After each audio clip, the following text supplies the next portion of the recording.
We start today with more follow-up and repercussions to the not super explosive testimony of Hunter Biden on Capitol Hill on Wednesday.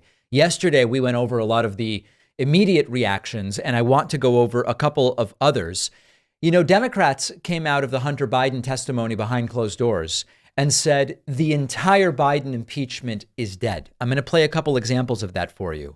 But my question is the Biden impeachment really dead? Because Republicans actually seem to be doubling down and seem almost more committed to impeaching Biden now in the absence of any smoking gun from Hunter Biden. So let's start with Jared Moskowitz, a Democratic congressman who says there's no more air in the impeachment balloon. The impeachment inquiry is over. But is it really? Moskowitz of Florida, who just left that room where the hearing is taking place. He is a member of the Oversight Committee. What can you tell us, Congressman, about what's been going on inside that room behind closed doors so far? No, thanks, Chris. Thanks for having me. I mean, it is boring, Chris. I mean, we've not heard one new question, not one new shred of evidence. Everything I've heard on Newsmax before or on social media. You know, some of the information relying on informants that have been indicted, two of them, in fact, one Chinese foreign agent, the other taking Russian intelligence. So, you know, look, the air has been sucked out of their balloon. You know, I'm here, quite frankly, just to pay my respects because this is clearly the death of the Joe Biden impeachment inquiry, the fake, frivolous, faux investigation that they opened. You know, this should be the last of it because, you know, after 4 or 5 hours of this right now, there is no new evidence that Joe Biden had anything to do with Hunter Biden's business dealings. Listen, everything he says is accurate with regard to the facts.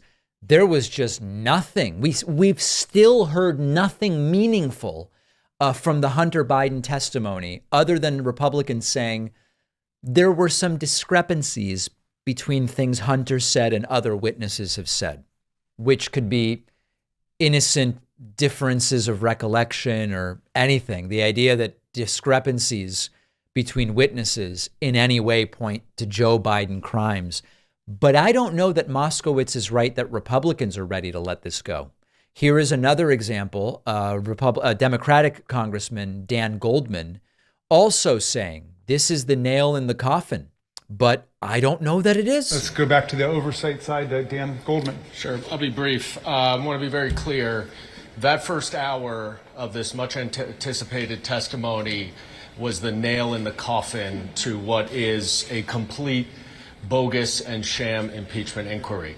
Not only were they unable to show any connection between Hunter Biden's business and President Biden, but Hunter Biden gave very detailed and clear explanations as to what his arm's length business transactions were with private parties in foreign countries who are investors and business people, like many people would have.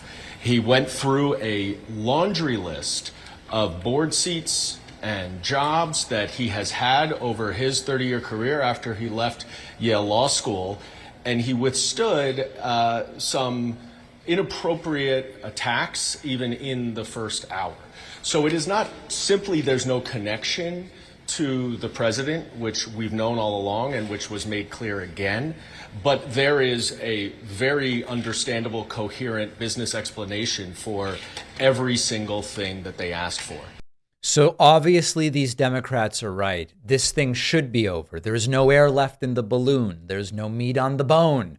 We've, whatever analogy or metaphor you want to use. But is the impeachment inquiry really dead because Republicans do still control the House of Representatives? Or is it going to linger annoyingly like, an STD that won't go away or something like that? Because Republicans seem committed to this thing, even in the face of embarrassment after embarrassment. And indeed, embarrassment is the next thing I want to talk about.